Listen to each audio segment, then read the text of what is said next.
Hello बच्चों, my नाम है Jangit Upadhyay. Now I am going to start a chapter crop production which comes in the subject science.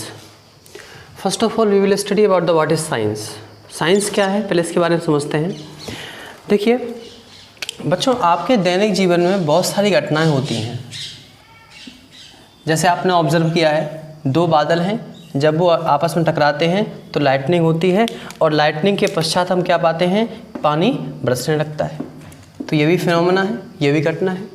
अगली बात आपने ऑब्जर्व किया होगा, जैसे मान लो यहाँ ये बीकर है, इसमें आपने दूध रखा और आप इस बीकर में कुछ खट्टी चीज़ डाल दो तो आप पाते हो कि यहाँ पे रखा दूध जो होता है वो दही बन जाता है.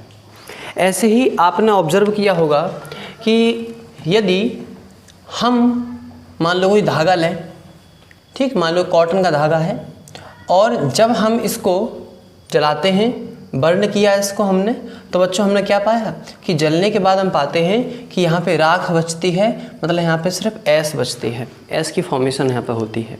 ठीक, ऐसे ही एक हम और फिनोमेना आपके सामने लेते हैं.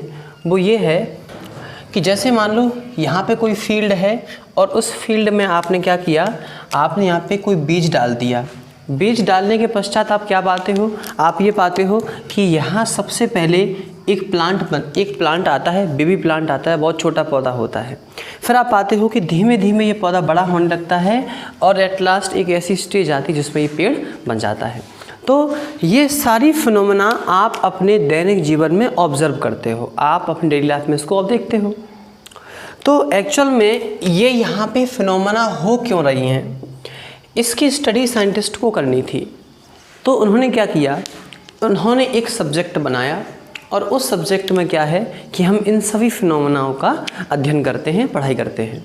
तो साइंस एक्चुअली है क्या, तो आंसर है साइंस एक ऐसा प्लेटफॉर्म है, एक ऐसी जगह है जहाँ पर हमारी डेली लाइफ में जो भी फिनोमेना होती हैं उनकी स्टडी करते हैं. समझ में आ गया?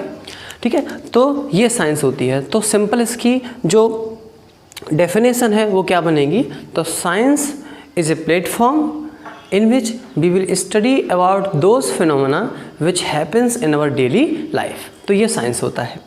आगे देखिए, हमारा जो पहला जो चैप्टर है उस चैप्टर का नाम है क्रॉप प्रोडक्शन. क्रॉप प्रोडक्शन के बारे में पढ़ेंगे, लेकिन उससे पहले हम आपको एक बेसिक चीज़ बताएं.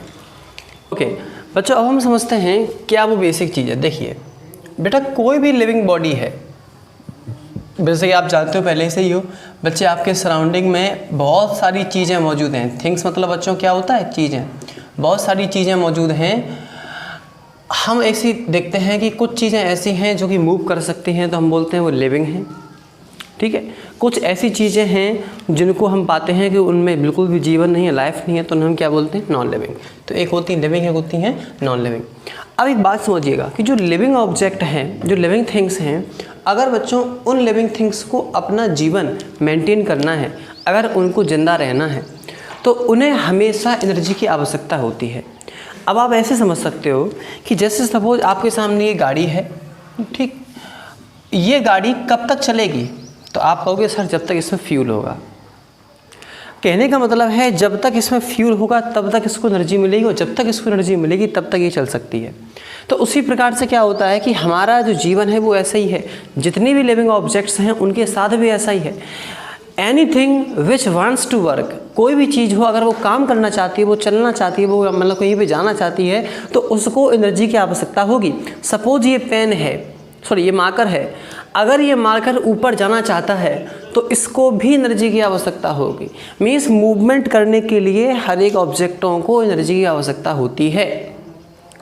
ऐसे ही जैसे कि मैं बात करूं, सपोज़ मैंने ये पेन लिया, अगर मैं इस पेन को यहाँ से यहाँ पहुँचाना चाहता हूँ या ये खुद पहुँचना चाहता है तो एनर्जी की आवश्यकता होगी. तो everything which wants to move that has requirement of energy. ठीक है, उन्हें एनर्जी की रिक्वायरमेंट वहाँ पर होगी.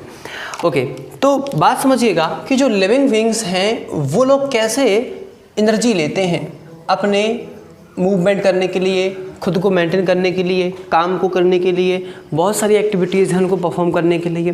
तो बच्चों उसका आंसर यहाँ पर ये है कि जो लिविंग बॉडीज़ होती हैं वो एनर्जी लेती हैं एक सब्सटेंस से. बच्चों वो सब्सटेंस क्या होता है, फूड. और आप अच्छे से जानते हो फूड मतलब भोजन. भोजन आप लेते हो बेटा, उस भोजन से आपको एनर्जी मिलती है। तो यहाँ पे बात समझिएगा कि वो फूड जो प्रेजेंट है जिसको आप लेते हो, उससे आप एनर्जी लेते हो, अपने जीवन मेंटेन करते हो, वो फूड आए कहाँ से? तो बेटा उसका आंसर है हम उस फूड का प्रोडक्शन करते हैं। क्या करते हैं? प्रोडक्शन। तो एक्चुअल में ये चैप्टर जो है, इस चैप्टर का नाम है क्रॉप प्रोडक्शन, और इस चैप्टर में ये पढ़ते हैं कि लिविंग बीइंग्स को, लिविंग ऑब्जेक्ट्स को जो भी फूड की आवश्यकता पड़ती है, उस फूड का उत्पादन, उस फूड का प्रोडक्शन कैसे किया जाता है। समझ में आपको आया कि नहीं आया? अच्छा, तो आइए समझते हैं कि क्या है इस क्रॉप प्रोडक्शन का इंट्रोडक्शन। ओके, अब बच्चों हम क्या समझने वाले हैं, अब समझेंगे क्रॉप क्या चीज़ है। क्रॉप, बेटा क्रॉप को हम हिंदी में बोलते हैं फसल, ठीक है। अब इसका बेसिक मीनिंग क्या है, तो देखो ध्यान से। आपने क्या किया, आपने इस जगह पे एक प्लांट को उगाया, ठीक, फिर आपने, और आपके पास ये इतना बड़ा फील्ड है, बहुत बड़ा फील्ड है, और आपने इस फील्ड में एक जैसे प्लांट कई जगह उगाए। इस पूरा का पूरा फील्ड में आप जब देखते हो, हर एक स्थान पे आपको एक ही जैसे पौधे मिलते हैं। तो कहते हैं किसी पर्टिकुलर फील्ड पर अगर हम एक जैसे प्लांट को उगाते हैं तो वो जो पूरा सिस्टम होता है उसको हम क्या बोलते हैं? क्रॉप बोलते हैं, फसल बोलते हैं। तो इस वह प्रोसेस जिससे जो फार्मर होते हैं वह फसल का उत्पादन करते हैं, तो उस प्रोसेस का नाम बच्चों क्या होता है? एग्रीकल्चर। क्या नाम होता है? एग्रीकल्चर, जिसको हम लोग हिंदी में बोलते हैं कृषि। क्या बोलते हैं? कृषि बोलते हैं उसको। तो कहने का मतलब है एग्रीकल्चर के माध्यम से ही एक पर्टिकुलर फील्ड पे हम वहाँ पे सेम प्लांट्स को क्या करते हैं? डालते हैं, सॉरी सेम प्लांट्स को प्रोड्यूस वहाँ पे करते हैं। अच्छा, अब एक बात समझिएगा, हमने एक चीज़ ऑब्जर्व किया कि जो क्रॉप्स होती हैं, जो फसलें होती हैं, वो कई प्रकार की होती हैं। सर्वप्रथम मैं आपको क्रॉप्स का डिवीज़न एक बेसिक वे में बताऊंगा, फिर आपको बताऊंगा सीजन के हिसाब से, ठीक है। तो सबसे पहले समझते हैं बेसिक वे के तरीके से। देखो बेटा, कुछ ऐसी क्रॉप्स होती हैं जिनका हम लोग यूज जिनका यूज हम लोग भोजन को प्राप्त करने के लिए करते हैं। जैसे गेहूँ की फसल होती है, चावल की फसल होती है, ऐसी मक्के की होती है। तो जिन फसलों से हमें भोजन मिलता है बेटा, उन फसलों को हम क्या बोलते हैं? उनको बोलते हैं फूड क्रॉप्स। क्या बोलते हैं उनको हम लोग? Food crops. अब दूसरी कौन सी आती है? तो उसका आंसर है जिन फसलों का हम लोग उपयोग रुपए को लेने के लिए करते हैं, मतलब जिनका हम धंधा करें। जैसे सपोज आपने कपास की खेती कर ली, कॉटन की खेती कर ली, या आपने जूट की खेती कर ली, या आपने गन्ने की खेती कर ली। तो ये गन्ना, जूट, ये जो होती हैं, इनका जो अधिकतर हम लोग यूज़ करते हैं, इसलिए करते हैं कि ताकि इन्हें बेचें और अधिकतम अमाउंट में पैसा मिल जाए। तो इसीलिए ये जो क्रॉप्स होती हैं इन्हें क्या बोलते हैं? कैश क्रॉप बोलते हैं। आप लोग बुक्स को परचेज़ कर लीजिएगा, और बुक्स में आप देखना ये सब लिखा हुआ है, ये मैं बता रहा हूँ, ये सब लिखा हुआ है। फूड क्रॉप्स क्या होती है, कैश क्रॉप्स क्या होती है। बच्चों, तीसरा जो क्रॉप आपके सामने आता है वो कौन सा होता है? तो उसका आंसर यहाँ पर ये है कि प्लांटेशन क्रॉप। कौन सी बच्चों होती है? Plantation crop. प्लांटेशन क्रॉप्स कैसी होती है? तो उसका आंसर यहाँ पर यह है कि जैसे चाय की खेती होती है, ऐसे अगर हम और बात करें तो कॉफ़ी खेती हुई, रबर की खेती हुई, मसालों की खेती हुई, ये सभी जो हैं वो प्लांटेशन क्रॉप्स हैं। क्योंकि ये फसलें जो होती हैं वो अलग अलग सेक्टर पे उगाई जाती हैं, एक लेवल पे उगाई जाती हैं, और दूसरी बात इनमें ये होती है कि ये बड़े पैमाने पर उगाई जाती हैं और इनसे हमें पैसा भी प्राप्त होता है। तो इसीलिए इनको हम क्या बोलते हैं? प्लांटेशन क्रॉप बोलते हैं। तो बेसिकली जो कैश क्रॉप बताया था, उस कैश क्रॉप में भी हमने देखा था कि हम लोग धंधे के रूप में इसको उपयोग कर रहे थे, ठीक है। और जो प्लांटेशन क्रॉप है इसमें भी क्या है? चाय, कॉफ़ी, रबर, मसाले उत्पादन कर रहे हैं, तो इसमें भी पैसा हमें मिलेगा। तो ये जो प्लांटेशन और जो कैश क्रॉप होती हैं ये आपस में इंटर रिलेटेड होती हैं, ठीक है। इनका मतलब भी फिर एक ही होता है। अब देखिएगा ऑप्शन बेटा, जो चौथा क्रॉप आता है उसका नाम होता है हॉर्टिकल्चर।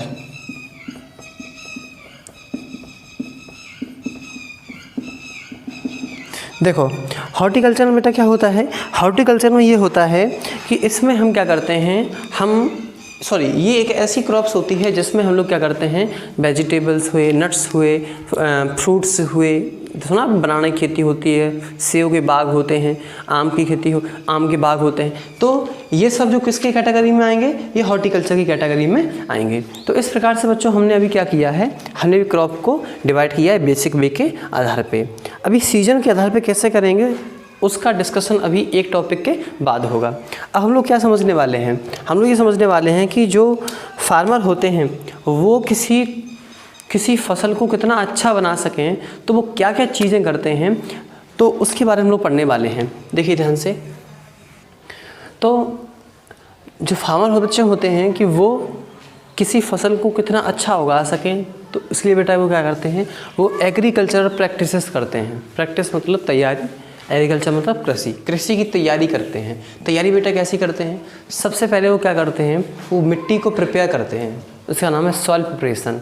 वो हल वगैरह से खेत को जोतते हैं जिससे मिट्टी मीन्स उपजाऊपन में मतलब उसमें एयर स्पेस बढ़ जाती हैं, जिसकी वजह से बहुत अच्छे से होता है। अब इसको बताऊंगा, एक एक करके बताया जाएगा, हर एक टॉपिक का डिटेल में डिस्कशन अभी होगा, ठीक है। तो सॉइल प्रिपरेशन पहला है। दूसरा बच्चा होता है सोइंग सीड्स। जैसे ही सॉइल प्रिपेयर हो जाती, खेत जुत जाता है, तो बेटा फिर क्या होता है कि हम उस खेत में बीज को डालते हैं। तीसरा बेटा क्या होता है, एडिंग फर्टिलाइजर एंड मैन्योर। अब देखो जो बीज डाला है उस बीज को बहुत से एलिमेंट की आवश्यकता पड़ती ग्रो होने के लिए, तो इसलिए क्या होता है कि हम फर्टिलाइज़र और मैन्योर को डालते हैं।